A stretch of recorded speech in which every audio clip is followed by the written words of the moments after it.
ওমরে ফারুক মসজিদে নববীর ইমাম, জোহরের নামাজের ইমামতি করলেন, বের হয়ে আসলেন। দেখেন মসজিদের বারান্দায় ইয়ামান থেকে আসা কিছু লোক গোল হয়ে বসে বসে জিকির করে। উনি চলে গেলেন, আসরের সময় আবার ইমামতিতে আসলেন, আসরের সালাত পড়িয়ে চলে যাচ্ছেন, আবার দেখে গোল হয়ে জিকির করে ওই দল। এবার ওমরে ফারুক বললেন, আসসালামু আলাইকুম, তোমরা কারা? কয় নাহনু আল মুতাওয়াক্কিলুনা আলাল্লাহ, আমরা আল্লাহর উপর তাওয়াক্কুল করছি। তো তাওয়াক্কুল করে যে বসে আছো তোমাদের ফ্যামিলি নাই? আর তোমরা যে বসে আছো তিনটা বেলা খাইলা কোত্থেকে? না রোজা দাও। ইয়ামানি লোকগুলো বলে না রোজা রাখি নাই, খাইছি।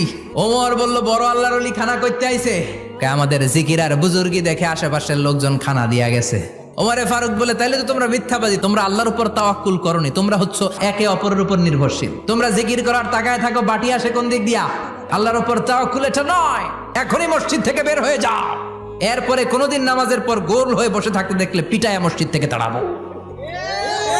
এটা হচ্ছে ইসলামের বিধান। চিল্লা এখন ঠিক কিনা?